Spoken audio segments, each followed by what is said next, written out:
ഞാൻ ഇതിലൊരു പ്രത്യേക കാര്യം പറയാൻ വേണ്ടി വന്നതാണ്. അപ്പോൾ ഇതിന് എല്ലാവരും സഹകരിക്കണമെന്ന് ആദ്യമായിട്ട് ഞാൻ ഉണർത്തുകയാണ്. ഞാൻ ഇതിന്റെ കൂടെ ഒരു വീഡിയോ വിടുന്നുണ്ട്. ഇതെല്ലാവരും കണ്ടിട്ടുണ്ടാവും. എന്നാലും കൂടിയിട്ട് ഞാൻ ഒന്നും കൂടി വിടുന്നുണ്ട്. അപ്പൊ ഈ ബിസ്ക്കറ്റ്, ഈ കേക്ക്, റസ്ക് നമ്മളെ കടയിൽ വിൽക്കുന്നുണ്ട്. ഒരുപാട് കടകൾ വിൽക്കുന്നുണ്ട്. ഇപ്പൊ ഇന്നൊക്കെ ഞങ്ങളെ വിൽപ്പന നിർത്തിവെച്ചു. റിട്ടേൺ കൊടുക്കാൻ വെച്ചുക്കണോ എന്നുവെച്ചാൽ ഇന്നലെ രാത്രി കണ്ടോട് കൂടിയിട്ടാണ് പിന്നെ കൊടുക്കൽ നിർത്തി വെച്ചുക്കണോ. ഇന്ന് കൊടുത്തിട്ട് കമ്പനിക്ക് തിരിച്ചു കൊടുക്കണം. ഞാൻ സാധനം വിൽക്കണില്ല. ഇന്ന് ഒന്ന് രണ്ട് ആൾക്കാർ കൊണ്ടുപോയാലും തിരിച്ചു തുറന്നു തരാമെന്ന് പറഞ്ഞിട്ടുണ്ട്. എന്താണെന്ന് വെച്ചാല് അവർക്ക് അത് കണ്ടാൽ ആരും തിന്നോ. അപ്പൊ എന്റെ വീട്ടിൽ ഞാൻ കൊണ്ടുവച്ചിട്ടുണ്ട്. അതും ഞാൻ സ്ഥിതി അതിനാണ് ഒഴിവാക്കാൻ വേണ്ടി വെച്ചാണ്. നമ്മൾ കണ്ടാൽ ഇനി അതാണോ അല്ലേ അത് അതിൽപ്പെട്ടതാണോ എന്ന് നമുക്ക് പറയാൻ പറ്റൂല. പക്ഷെ എന്നാലും നമുക്ക് മാനസികമായിട്ട് അത് ഒരിക്കലും നമുക്ക് ഉപയോഗിക്കാനേ നമുക്ക് പറ്റൂല. അപ്പോ ഈ പഹന പിടിക്കണം, ഇവനെ പിടിക്കണം എന്നുണ്ടെങ്കിൽ നമ്മൾ വ്യാപാരി വ്യവസായികൾ ഒന്നിക്കണം, എന്നാ കഴിയും. അപ്പൊ എനിക്ക് ഇതിൽ പ്രത്യേകമായിട്ട് പറയാനുള്ളത്, ഈ സാധനം എല്ലാവരും ബഹിഷ്കരിക്കുക. ഒരു കുട്ടികളും ഇത് ഇനി ഇറക്കരുത്. ഞാൻ എന്റെ അഭിപ്രായം പറഞ്ഞു, നിങ്ങൾക്ക് എടുക്കട്ടെ. ഒരാൾ ഇത് ഇറക്ക സാധനം ഒക്കെ കമ്പനിക്ക് തിരിച്ചു കൊടുക്കുക. അതിന് ലാഭം വേണ്ട. ഞാൻ തിരിച്ചു കൊടുക്കാൻ തീരുമാനിച്ചിരിക്കുന്നു.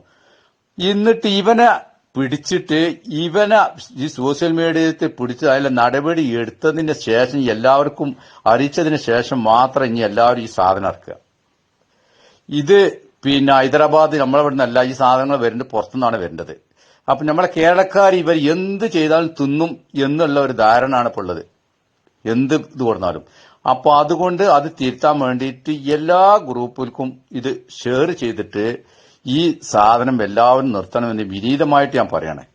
ഇതിപ്പോ നിങ്ങൾ കണ്ടാലും ഏതൊരു വ്യക്തി കണ്ടിട്ടുണ്ടെങ്കിലും എന്താ അതിന്റെ സ്ഥിതി, അവന് യാതൊരു നിലയും വരില്ലാതാണ് ഇപ്പൊ അവനെ ഈ കാണിക്കേണ്ടത്. ആരോ വീഡിയോ എടുത്ത് വിട്ട ആളായാലും ശരി, അവനെ വ്യക്തമായിട്ട് കാണുന്നുണ്ട്.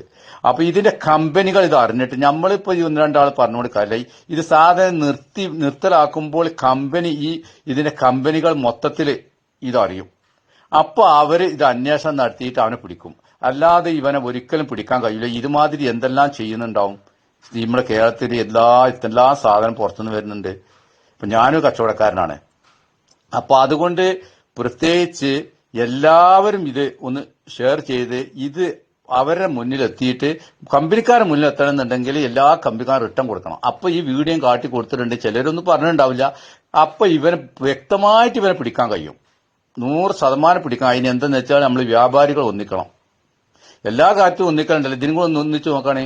എന്നിട്ട് പിന്നെ വേണമെങ്കിൽ നമുക്ക് അതിന് ഒഴിവാക്കിയിട്ട് അതിനുള്ള നടപടി എടുത്തതിന് ശേഷം വേണമെങ്കിൽ നമുക്ക് എല്ലാവർക്കും ഇത് ഇറക്കാം. അല്ലെങ്കിൽ നമ്മൾ കേരളത്തിൽ ഇത് ഉണ്ടാക്കാൻ സംവിധാനം ഉണ്ടാക്കിയിട്ട് കേരളത്തിൽ തന്നെ ചിലപ്പോൾ അവിടുന്ന് കൊടുക്കാണ്ട് ഇവിടുന്ന് പെട്ടി മാറ്റിക്കാണ്ട് തന്നാലും പറ്റൂല. അതും ചെയ്യും ആൾക്കാർ, പറയാൻ പറ്റൂല. ഏതായാലും ഇത് നിങ്ങൾ പ്രത്യേകിച്ച് ഇത് എല്ലാവർക്കും വേണ്ടിയിട്ട് ഒന്ന് ഷെയർ ചെയ്തിക്കാണ്ട് ഇതിനെ നടപടി എടുക്കാനുള്ള സൗകര്യം എല്ലാ ഗ്രൂപ്പിലും ചെയ്തിട്ട് ചെയ്യണം. എല്ലാ വ്യാപാരി വ്യവസായം ഇവിടെ മാത്രമല്ല, നമ്മൾ വേങ്ങര എന്നല്ല, ഈ ഗ്രൂപ്പ് പല ഗ്രൂപ്പിലുണ്ടല്ലോ. ഒരു ഗ്രൂപ്പിൽ വിട്ട മറ്റേ ഗ്രൂപ്പ് എത്തും. അങ്ങനെ വിട്ട് എല്ലാ വ്യാപാരികൾക്കും ഈ ഫോട്ടോസ് ഈ വീഡിയോ സഹിതം വിട്ടുകൊടുക്കുക. അത് എനിക്ക് എന്റെ ഒരു വിനീതമായിട്ടൊരു അപേക്ഷയാണ്. ഇതെല്ലാവരും അംഗീകരിക്കുമെന്ന് ഞാൻ വിശ്വസിക്കുന്നു. അസ്സലാമു അലൈക്കും.